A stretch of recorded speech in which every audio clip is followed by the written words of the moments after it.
Bienvenido de nuevo. Hoy nos acompaña Theodore Postol, profesor de Ciencia, Tecnología y Política de Seguridad Nacional en el MIT. Es un experto en sistemas de lanzamiento de armas nucleares, misiles y defensa antimisiles, y ha trabajado como asesor en el Pentágono. Gracias de nuevo por volver a estar con nosotros. Hablamos después de que Estados Unidos e Israel lanzaran su primer ataque sorpresa contra Irán en junio de 2025. En ese momento, mencionaste que los iraníes probablemente tienen suficiente material nuclear para construir al menos 10 armas nucleares y que ya son un estado en el umbral nuclear. Así que casi parece una tontería, como argumentaste entonces, no desarrollar un elemento de disuasión nuclear, dado que Estados Unidos e Israel volverán. They don't even need to develop a nuclear deterrent. Ni siquiera necesitan desarrollar un elemento de disuasión nuclear. Ya tienen los materiales. Déjame explicar un poco, si está bien, lo que realmente tienen. Hablemos de lo que poseen, de cómo podrían usarlo y de cómo podría ser si respondieran tras un ataque nuclear israelí sobre Teherán. Dado lo que hemos visto hasta ahora en cuanto al comportamiento israelí e iraní, mi suposición es que los primeros en usar armas nucleares, si usan, han sido mucho más imprudentes y agresivos iraníes. Esa es mi suposición.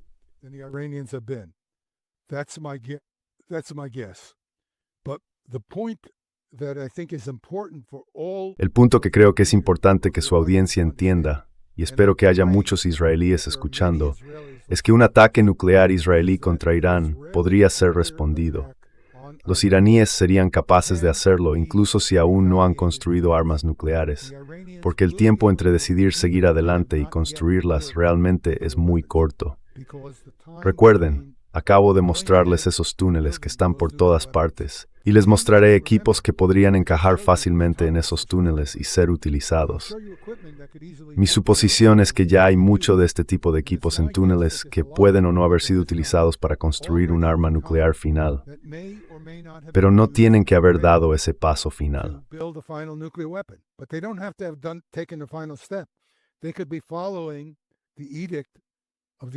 Podrían estar siguiendo el edicto del Ayatollah Khomeini, que establece que no deben fabricar armas nucleares, y simplemente tener ese equipo allí sin usarlo. Pero el edicto también dice que si Irán es atacado y su existencia está en duda, bajo amenaza, entonces estaría justificado, según ese edicto, utilizar armas nucleares. Así que están en una posición, si tienen ese equipo, y lo tienen. ¿Puedo tomarme un minuto o dos? Y entonces te diré lo que pueden hacer, cuáles serían las consecuencias de ello. Eso también es importante. Bien, entonces, ¿por qué debería entender cualquiera que los iraníes, casi con toda certeza, tienen la capacidad de fabricar armas nucleares?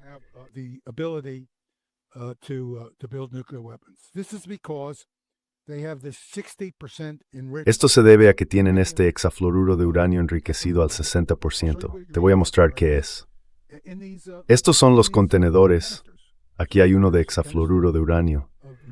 Contiene unos 50 kilogramos de material y es muy resistente, quizá 1 metro de largo, así que no es muy grande. El peso total es de unos 50 kilogramos, alrededor de 100 libras, y contiene entre 25 y 30 kilogramos de hexafluoruro de uranio. Eso es suficiente para fabricar un arma nuclear una vez que se convierte el hexafluoruro de uranio en metal de uranio. Bien, ¿cómo se hace eso? Pues solo para que veas el tamaño de estos contenedores. Aquí está el equivalente a 10 bombas atómicas de hexafluoruro de uranio enriquecido al 60%.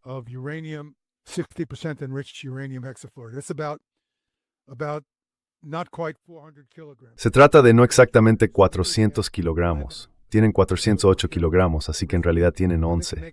Si haces un cálculo más preciso, pueden fabricar 11 bombas atómicas con este material. Bien, esto es para un enriquecimiento del 90%.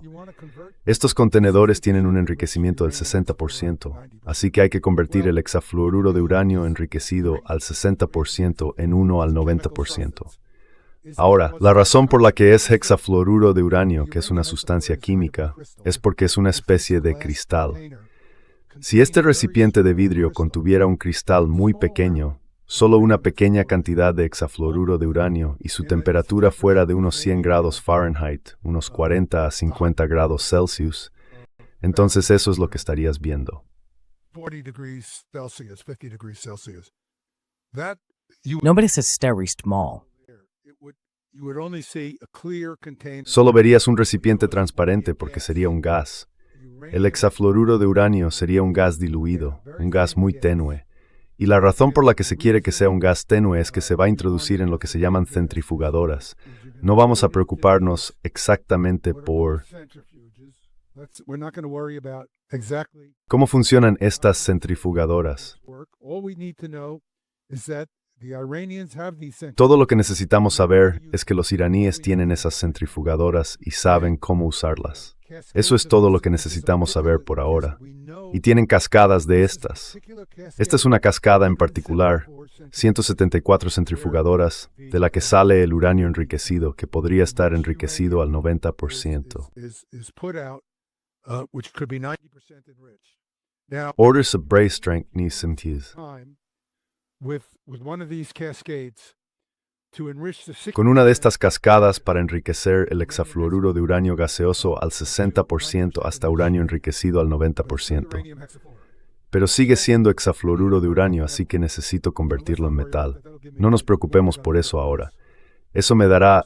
No nos preocuparemos por una masa crítica. Déjame, de acuerdo, ya nos ocuparemos de eso más tarde.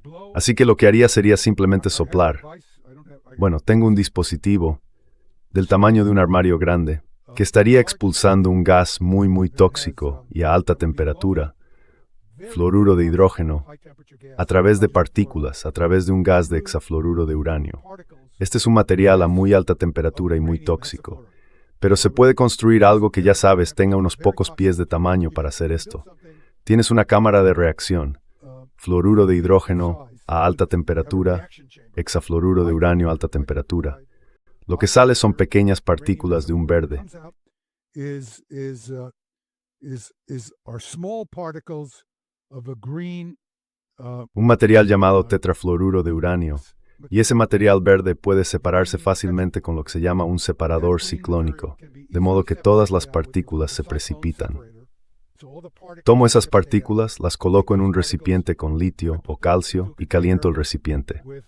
Es un recipiente de alta presión. and I heat the container up. It's a high pressure container.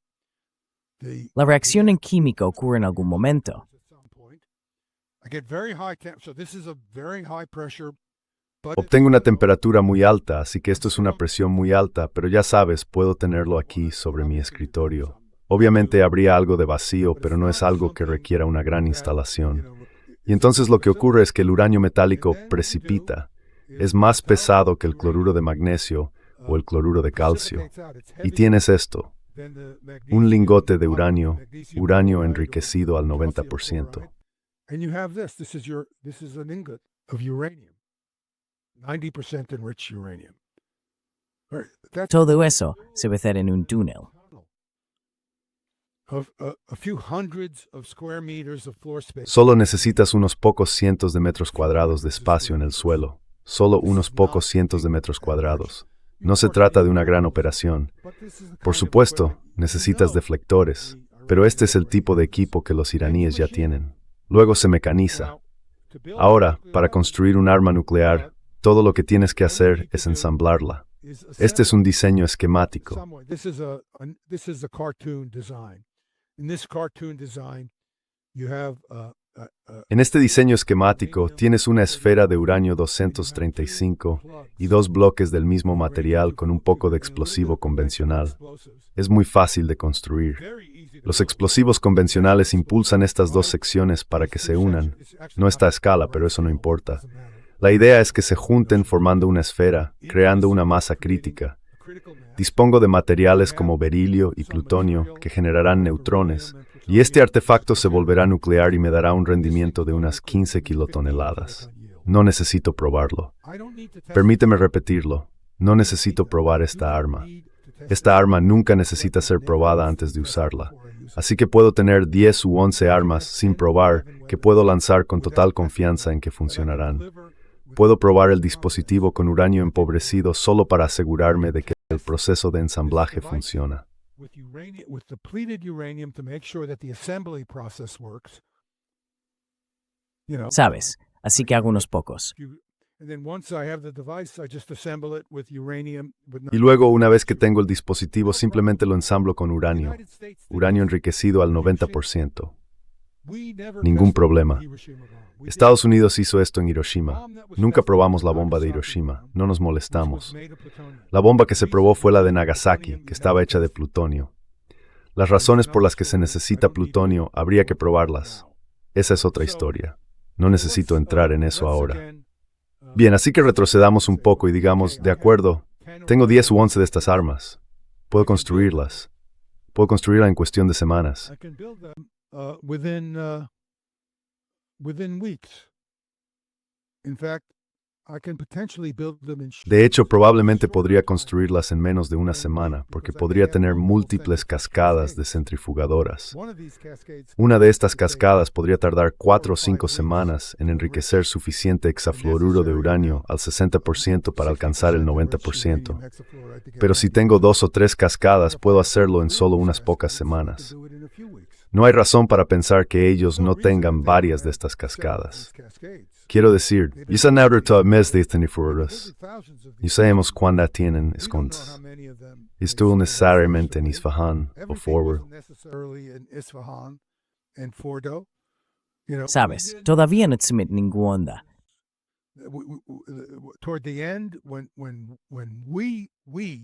Hacia el final, cuando nosotros, los estadounidenses, rompimos el tratado o el acuerdo que teníamos con Irán para limitar su capacidad de enriquecimiento, perdimos la posibilidad de supervisar su construcción de centrifugadoras. Ellos dijeron, de acuerdo, si retiráis el acuerdo, no os vamos a dejar verlo. Durante mucho tiempo nos habían permitido observar el uranio enriquecido al 60%, que empezaron a producir después de que Donald Trump rompiera el acuerdo. Y, por cierto, Joe Biden tampoco debe librarse de culpa en esto, porque Trump rompió el acuerdo, Biden se convirtió en presidente y no lo restableció de inmediato.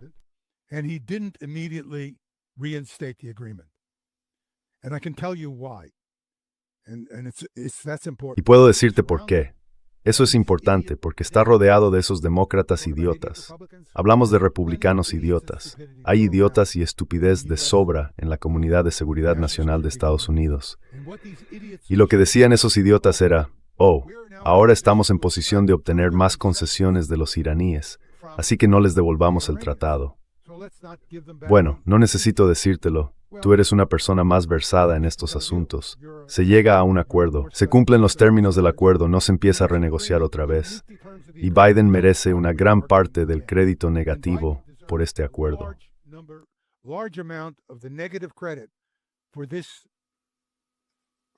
Ya me ocurrió un desastre.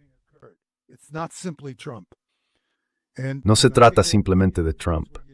Y creo que en todas esas entrevistas en las que ves a Jake Sullivan y dice, oh, ya sabes, Trump hizo esto. Bueno, déjame decirte que Jake Sullivan formaba parte de eso. Y no se debería permitir que estos tipos se salgan con la suya después de lo que hicieron. La gente de Biden es igual de responsable de este desastre al que ahora nos enfrentamos. En fin, perdón por eso, ya me bajo del taburete. Bien, déjame mostrarte lo que podría ser un especialista en selección de objetivos. Y ahora hablo desde una experiencia considerable. Estuve involucrado en la supervisión de la planificación nuclear de Estados Unidos. Estudié los planes. Tenía responsabilidades de supervisión mientras trabajaba como asesor del jefe de operaciones navales. Así que sabía cómo estábamos utilizando nuestras fuerzas nucleares. No era una de esas sesiones informativas que recibe Jake Sullivan y dos meneses pequeñas a años dicen aquello.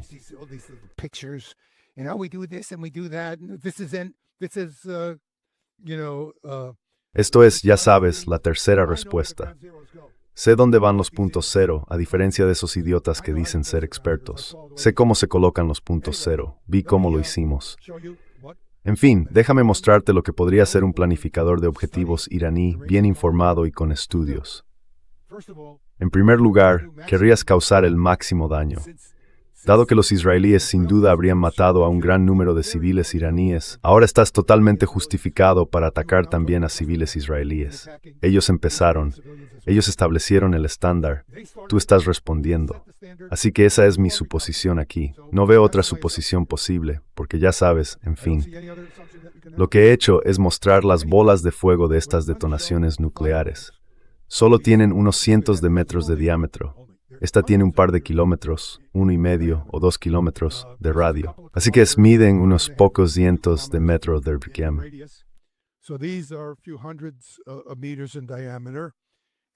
It's your epale de fuego, como stine nuclear.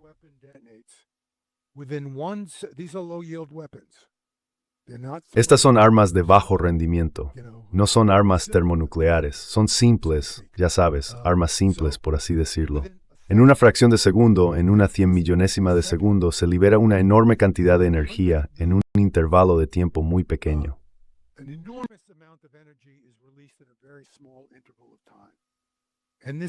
Tals we protect the amimerd in Broke Bay, story of Thew, say stories like in a Moscow Island swap.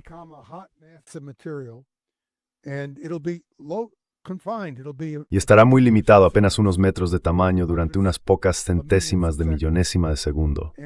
Alcanzará decenas de millones de grados de temperatura, no cientos de millones.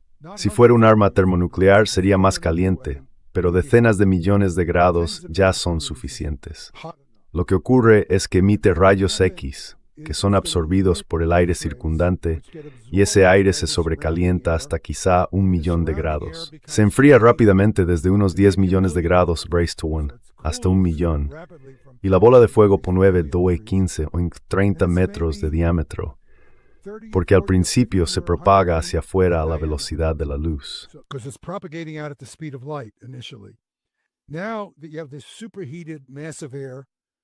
Ahora que tienes esta masa de aire sobrecalentada, empieza a expandirse violentamente porque su densidad es la del aire normal, pero su temperatura es de 1.000.000 de grados. Así que esta cosa va a expandirse hacia afuera, actuando como un pistón que se mueve rápidamente sobre el aire circundante, el cual no tiene posibilidad de moverse. El aire se acumula formando una onda de choque en el borde de la bola de fuego. Cuando la bola de fuego alcanza su tamaño máximo, aproximadamente al cabo de un segundo, su temperatura media ha descendido a unos 8.000 grados Kelvin, unos 2.000 grados más caliente que la superficie del Sol. Pero esto no está a 150 millones de kilómetros, está a solo kilómetros, incluso fracciones de kilómetros de distancia. La luz y el calor radiados por esta bola de fuego son tremendos.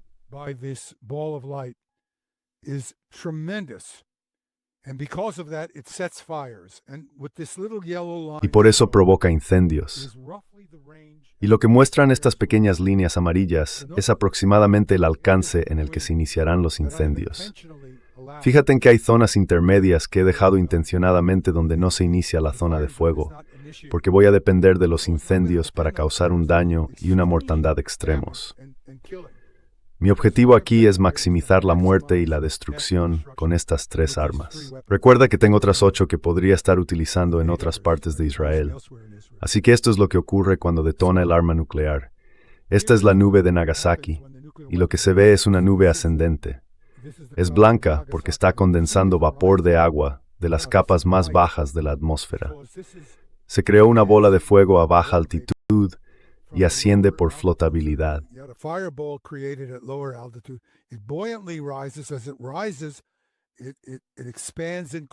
A medida que asciende, se expande y se enfría. Cuando se expande y se enfría, se forman gotas de agua, de modo que se convierte en algo parecido a una nube. Por supuesto, es muy radiactivo, tremendamente radiactivo. Y mira aquí abajo, ¿ves la columna de aire caliente que asciende por flotación? Esto es simplemente flotabilidad, el principio de Arquímedes. Genera una corriente de aire y se puede ver que la zona que arde violentamente debajo, que está produciendo hollín, alimenta este tallo. Hay incendios que arden con gran intensidad en el suelo. Lo mismo ocurre aquí. Esta es la bomba de Hiroshima. Lo mismo, ¿ves? No es algo único. La idea de que las tormentas de fuego son exclusivas de Nagasaki o Hiroshima es una tontería. Eso es algo de lo que debería hablar el boletín de los científicos atómicos con su gente no experta.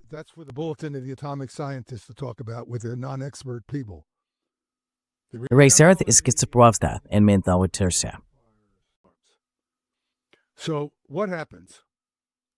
Entonces, ¿qué ocurre? Bien, veamos a una distancia de aproximadamente 1 kilómetro, quizá un poco más de 1 kilómetro, digamos 1,25 kilómetros o algo así. En una décima de segundo, si tienes una estructura, esta es una estructura de entramado de madera y las distintas estructuras responden de manera diferente, verías la luz brillante de la bola de fuego creciendo. Eso ocurre a los 0,1 segundos porque la bola de fuego está muy caliente, pero aún no ha alcanzado su tamaño máximo cuando es más brillante. Es más brillante aproximadamente un segundo después de la detonación. Por supuesto se genera y la onda de choque se separa, pero la onda de choque aún no ha alcanzado alrededor de 1 kilómetro o algo así.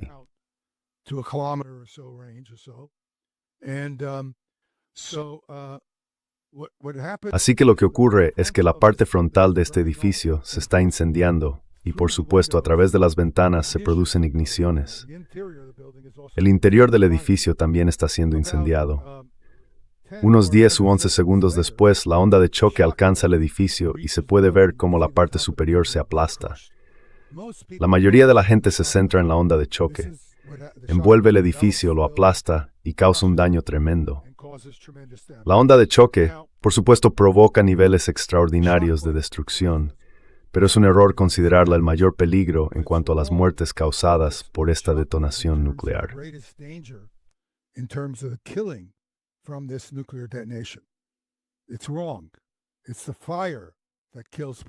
Está equivocado. Es el fuego el que mata a la gente, y el fuego se genera al combustionar material. Aquí tenemos un incendio generado en Hamburgo en 1943. Este fuego está ardiendo, probablemente la foto se tomó unos 40 o 45 minutos después del inicio del ataque. Estos incendios fueron provocados por armas incendiarias, no por un arma nuclear, pero eso no importa. El fuego del que hablaré a continuación se inicia con el arma nuclear, para arder como cualquier otra insane extensión. Sin embargo, un incendio de gran extensión es diferente en su naturaleza de los pequeños fuegos, la fenomenal misma, solo que a otra escala. Así, la forma en que Bradon Esselgrar fue lanzando municiones. A diferencia de lo que la gente suele creer, esto fue intencionado. No fue un incendio masivo.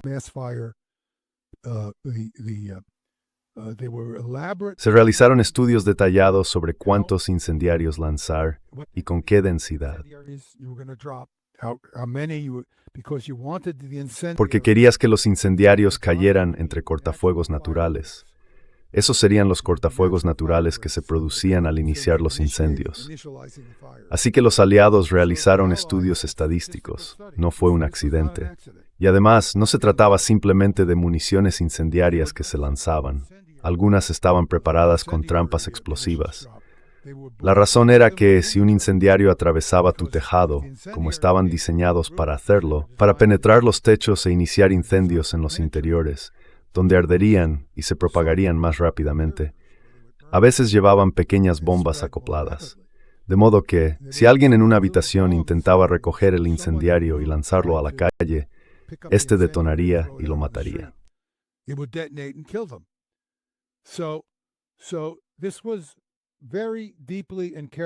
Así que esto fue pensado con mucha profundidad y cuidado, igual que este ataque nuclear del que hablo, que también está pensado con mucha profundidad y cuidado. Hay que distribuir las detonaciones lo bastante lejos unas de otras para que no toda la zona se incendie de inmediato. Es la muerte por análisis minucioso. Entonces lo que ocurre es que los incendios son más intensos cerca de donde estuvo la bola de fuego. En la periferia son mucho menos intensos, pero se inician. Son, ya sabes, incendios. Tus cortinas están ardiendo. No todo en tu apartamento está en llamas, pero las cortinas sí lo están. Quizás partes de la alfombra estén ardiendo.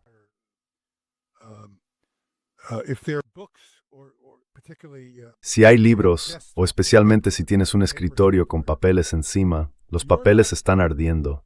No estás intentando apagar esos fuegos. Acaba de pasar una onda expansiva que ha causado suficientes daños en el interior. Ha hecho añicos las ventanas, ha derribado paredes interiores. Quiero decir, no las paredes exteriores, pero estás muy aturdido. Es posible que los miembros de tu familia estén heridos, o probablemente lo estén. Algunos están quemados porque la bola de fuego es lo bastante brillante como para quemarles la piel.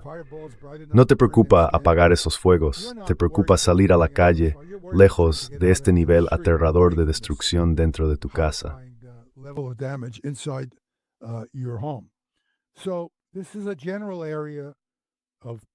Así que esta es una zona general de preocupación, incalculablemente grande, como si alguien hubiera ido encendiendo cerillas y arrojándolas por todas partes, simplemente dejándolas caer. Los incendios no son tremendamente intensos, pero hay muchos focos y nadie los está atendiendo. Muy pronto, los incendios en el interior empiezan a hacer que el aire ascienda con flotabilidad desde el suelo, porque el aire caliente sube, y este ascenso flotante del aire deja tras de sí una zona de baja presión.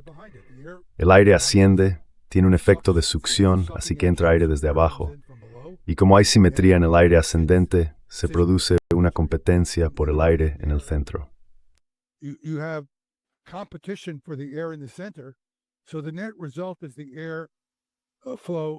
Así que el resultado neto es que el flujo de aire tiende a moverse hacia el interior, y lo que ocurre es que se produce un incendio que arde en toda la zona, porque el aire que asciende por flotación prende fuego a todo. Si quieres hacerte una idea del área que acaba quemándose, aunque hubiera zonas que no se incendiaron al principio, terminan ardiendo. Ahora bien, la ventaja, ya sabes, y hablo aquí en un sentido feroz, casi asesino, es que este tipo de ataque provoca un incendio en una zona significativamente mayor, con 3 armas colocadas adecuadamente que con armas individuales.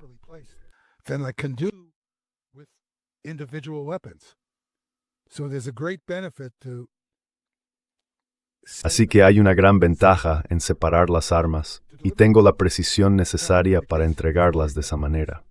Ahora bien, en el caso de estas armas de menor potencia, la radiación nuclear de la bola de fuego es intensa, lo suficientemente significativa como para que en apenas unos pocos cientos de millonésimas de segundo se libere esta enorme cantidad de energía y en un segundo se forme una bola de fuego. Luego, los neutrones de rayos gamma irradian desde ese volumen de Reiki tan pequeño. Son armas más grandes, las de neutrones mainstream. Neutron and radiation doses increase if I have a much higher yield weapon. Si tengo un arma de rendimiento mucho mayor, el alcance al que se propagan la radiación letal de neutrones y gamma aumenta, pero solo lentamente en comparación con la onda expansiva y el fuego. Así que, si se tratara de un arma de mayor rendimiento, ni siquiera valdría la pena hablar de la radiación letal de lo que se llama radiación inmediata, porque ya habrías muerto por la explosión y la intensa luz y calor. Pero con armas de menor rendimiento, no necesariamente mueres de inmediato por la radiación inmediata. Así que habría un gran número de personas expuestas a esa radiación. Algunas recibirían dosis letales a las distancias que se muestran aquí, y otras recibirían dosis subletales a distancias mucho mayores que las matarían en cuestión de semanas si no murieran en el incendio.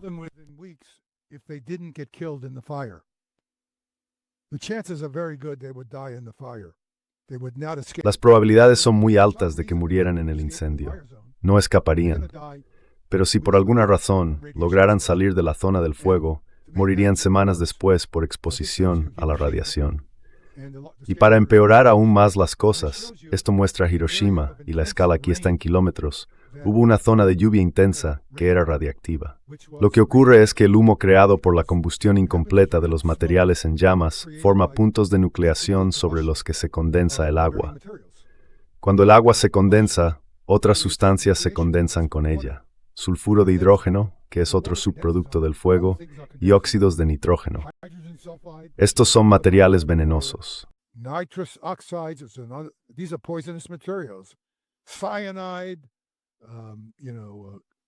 Cianuro, ya sabes, monóxido de carbono, todas esas cosas realmente desagradables. Y este polvo, o más bien estas partículas carbonosas, pueden llegar a tus pulmones.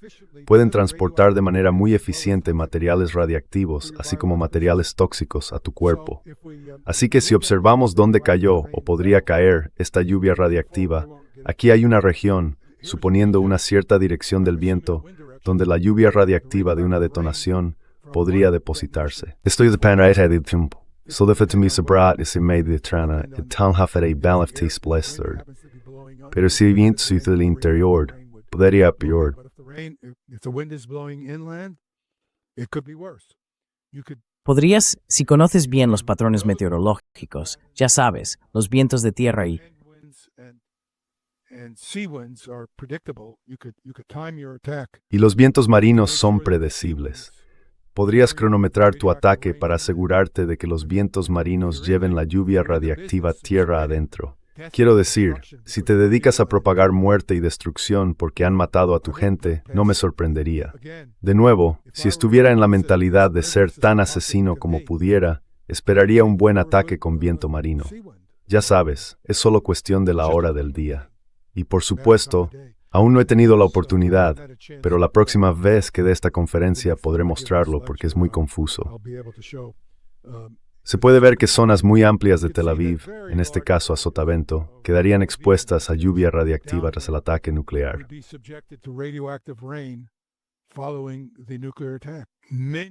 Muchísimas lesiones resultarían de la exposición a eso. Aquí solo hay la imagen horripilante de un hombre en exposición por exposición a la radiación. Lo que estás viendo aquí probablemente ocurrió semanas después de que él estuviera expuesto. Recibió una dosis letal, aunque no inmediatamente letal, de radiación. Lo que sucede es que las células de la sangre responsables de la coagulación desaparecen. así que tsangs no puedo básicamente desinvierten en un hemofídico. In essence. And what you also lose are the blood. Y lo que también se pierde son los componentes de la sangre responsables de combatir las infecciones. Así que lo que ocurre es que se muere de una infección masiva y de hemorragias internas. Obviamente no es una forma agradable de morir. El resultado final es que la represalia sería posible incluso si Irán no tiene actualmente armas nucleares. Y es perfectamente razonable esperar esto. El mensaje, creo, es importante que la gente lo entienda. Y me refiero al liderazgo político israelí. Y quizá más importante aún, no solo el liderazgo político israelí, Not just the Israeli political leadership, but more importantly, the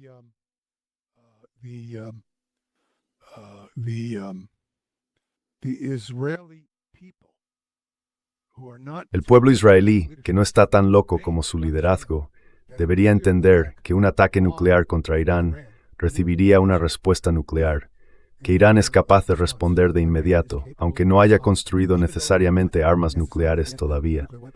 Tienen los medios para hacerlo.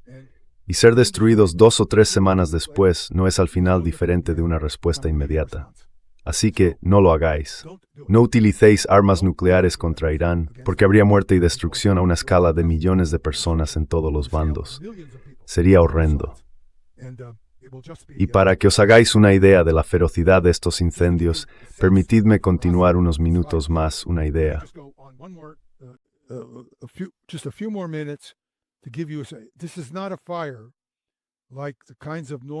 Esto no es un fuego como los fuegos normales a los que estás acostumbrado. Si piensas en un fuego según tu experiencia con una chimenea, ya sabes, Noruega es un lugar frío, es agradable tener fuego. Te sientas alrededor del fuego. Normalmente hay una corriente de aire fresco que entra en la chimenea. El aire caliente sube por el conducto y todos están cómodos y calentitos. Pues bien, si tienes una zona de terreno en llamas, y esta zona abarcaría decenas de kilómetros cuadrados ardiendo, los edificios también se están quemando. Así que se trata de una fina capa, en realidad una fina capa de material en combustión. En este diagrama está sobredimensionada, pero esa fina capa está muy caliente. De hecho, la temperatura media del aire en esa fina capa superará el punto de ebullición del agua.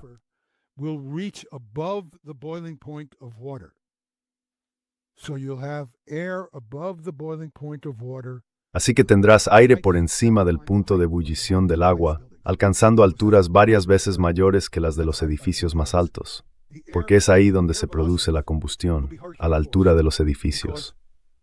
Las velocidades del aire serán de fuerza huracanada, porque esta zona ascendente, este volumen de aire, es increíblemente grande. Por ejemplo, si duplico el tamaño de esta zona, si duplico el radio, el área que se calienta aumenta por un factor de 4. 3 veces el radio aumenta por un factor de 9 o 10. Así que, como la circunferencia solo aumenta linealmente, el aire tiene que moverse cada vez más rápido para seguir aportando oxígeno. Está limitado por la flotabilidad, por la velocidad a la que el aire puede ascender y por la escala del área que está ardiendo.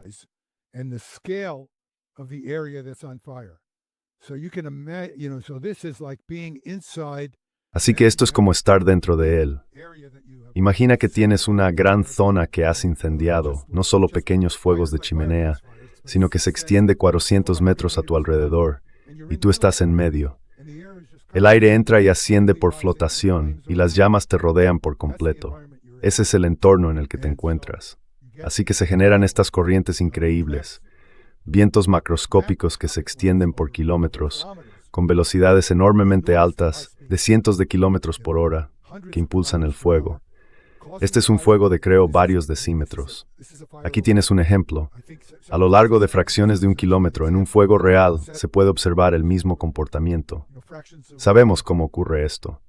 Aquí tienes un ejemplo de un experimento realizado con velas sobre una tabla. Se puede ver cómo el fuego se encendió inicialmente en forma de anillo.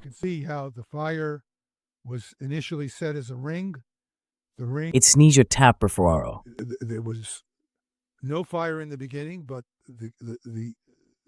Al principio no había fuego, pero no había lugar para que el aire entrara, así que el aire empezó a moverse hacia adentro y todo el conjunto de velas se incendió.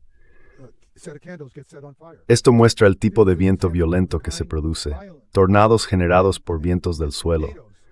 Los tornados no se forman por turbulencias en el cielo, provienen del calentamiento diferencial en la superficie. Hay una zona que arde con más intensidad que otra, por lo que el aire asciende y se expande con más violencia.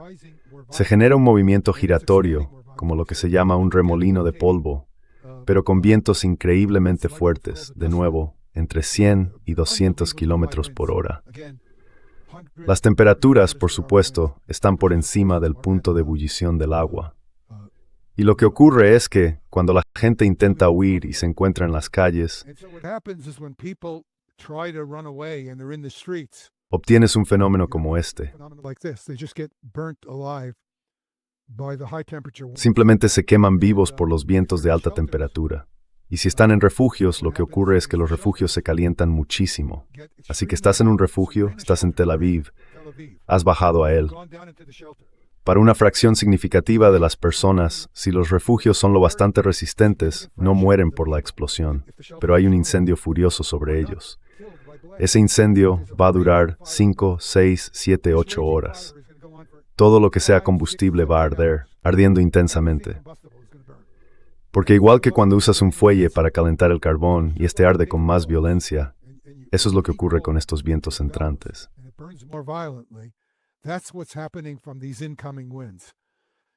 Y todo el hormigón, todos los ladrillos se calientan a temperaturas muy altas, y lo que ocurre es que los refugios se convierten en hornos. Esto es lo que se vio en lugares como Hamburgo y Dresde durante la Segunda Guerra Mundial, así que sería algo que no podrías imaginarte. Si quieres hacerte una idea de cómo se verían las calles, bueno, puede que aún haya muchos edificios en pie en Tel Aviv. Muchos de ellos son rascacielos, y muchos no serán derribados por la onda expansiva. Se trata de armas nucleares de baja potencia. Destruirán todos los interiores de los edificios y prenderán fuego a todo lo que haya dentro. Pero puede que no derriben las estructuras que estén un poco más alejadas del punto de detonación.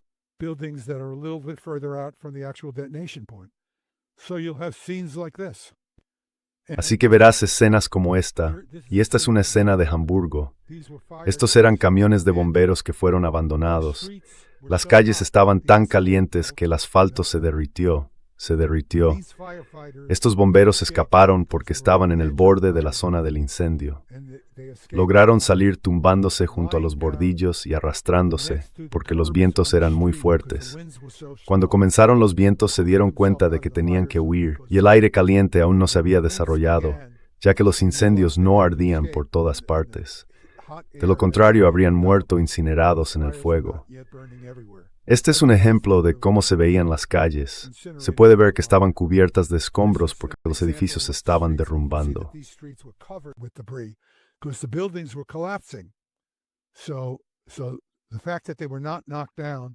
Así que el hecho de que no fueran derribados igualmente provocó un daño tremendo.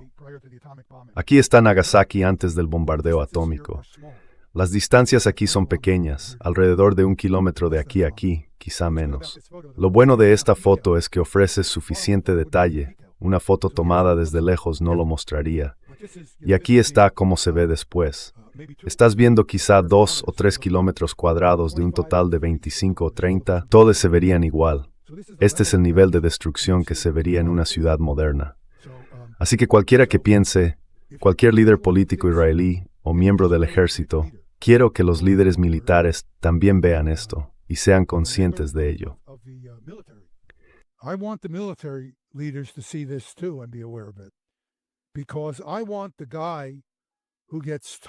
Porque quiero que el tipo al que Netanyahu le ordene lanzar armas nucleares contra Irán diga: no, señor, no voy a hacer algo que conduzca a la destrucción de Israel. Eso es lo que quiero que sepan los miembros del Mossad, la Fuerza Aérea Israelí y las tropas terrestres israelíes. Quiero que lo comprendan. Quiero que todo el mundo en Israel se dé cuenta de que esto es lo que ocurriría si atacan a Irán, porque ellos serían capaces de fabricar armas nucleares y responder. No saldréis impunes. Y el resultado será la muerte de millones de personas, más de las que ya han muerto a causa de vuestro ataque. Ese es el mensaje que quiero transmitir en esta discusión.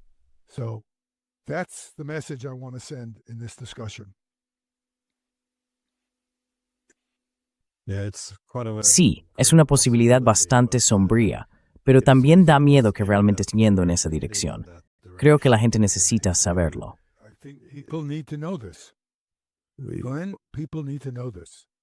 Glenn, la gente necesita saber esto. No puede ser algo abstracto. He preparado esto porque no quería que fuera algo abstracto. Oh, murieron unos pocos millones de personas. Eso es una abstracción. Quiero que vean cómo es un cuerpo en la calle, alguien que intentó escapar, cómo es el cadáver desecado de una persona dentro de un refugio. Quiero que vean esto, porque es la única forma de que se vuelva real. Y creo que la única manera de reducir las posibilidades de que ocurra algo catastrófico como esto es que la gente tenga una comprensión visceral, una comprensión real de lo que pasaría. Por eso preparé esta charla, y cualquiera que quiera escucharla, que me lo diga. La daré en cualquier sitio.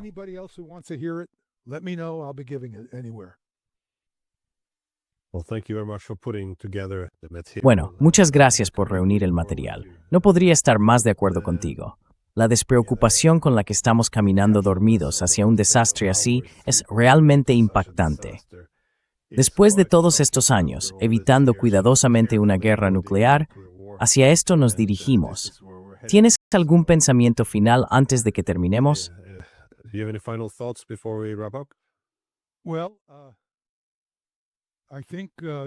Bueno, creo que la situación es grave. Creo que la guerra, desde el punto de vista de los israelíes y los estadounidenses, ya está perdida. Eso no significa que Israel tenga que dejar de existir como Estado. Israel puede sobrevivir como Estado, pero tiene que adoptar una actitud diferente hacia Irán. Los israelíes tienen que decir: tenemos que vivir y dejar vivir. No tenemos que estar de acuerdo con el sistema de gobierno iraní. No tenemos que simpatizar con ellos, que amarlos, pero debemos respetar su derecho a existir como una gran nación. Y a menos que lleguemos a ese entendimiento y les ayudemos a comprender que lo decimos en serio, no vamos a intentar ataque por sorpresa.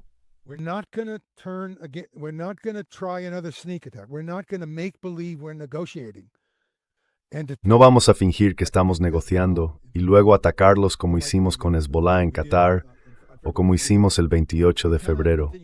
No podemos seguir así. Necesitamos establecer credibilidad como un Estado negociador que actúa conforme a las normas diplomáticas que existen desde que Iván el Terrible fue finalmente superado por la civilización y la diplomacia.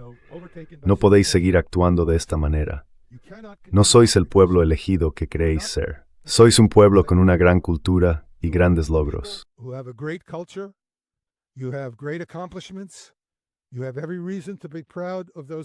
Tienes todo el motivo para sentirte orgulloso de esos logros, pero no tienes ningún derecho a actuar de forma asesina de esta manera, ni a faltar al respeto a los derechos de otros países que también quieren sobrevivir por sí mismos. Tienes que aceptar eso y comunicarlo al mundo, especialmente a los iraníes, porque ahora mismo, si yo fuera iraní, no creería ni una palabra de lo que dices diplomáticamente. Y si no lo creo, voy a seguir al mando, voy a continuar con estos ataques, y eso acabará provocando un daño terrible a Israel, más allá del daño terrible que ya ha ocurrido. Cualquiera que piense que ese daño terrible aún no ha sucedido en Israel debe de estar fumando cáscaras de plátano. Simplemente no es así. Entender cuál es esta realidad. La economía de Israel es un desastre. Y por cierto, debo decir, como estadounidense, permítame ser claro, no me considero un judío estadounidense, aunque provengo de un entorno judío. Me considero simplemente un estadounidense. Pero puedo decirles como estadounidense que los estadounidenses están hartos de Israel. Israel ya no tiene la relación con el público estadounidense que solía tener. Hablo constantemente con estadounidenses que dicen, no voy a ir a la guerra para defender a esos israelíes, y no voy a dejarme arrastrar a una guerra para defender a esos israelíes. Así que los israelíes que piensan que van a seguir viviendo del cuento después de esto, deberían pensárselo 2 veces, porque la población estadounidense está replanteándose las cosas.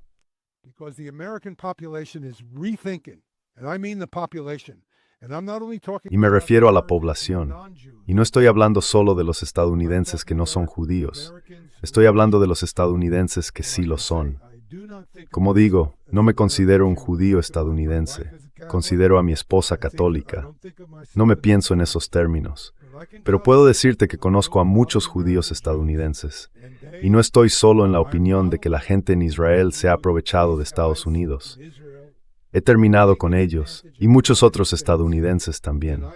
Más les vale pensar en eso, porque tienen una economía que necesitan reconstruir, y la cantidad de ayuda que pueden estar esperando recibir es muy poco probable que sea la misma que han estado recibiendo en el pasado. Esa es mi expectativa. That's my expectation.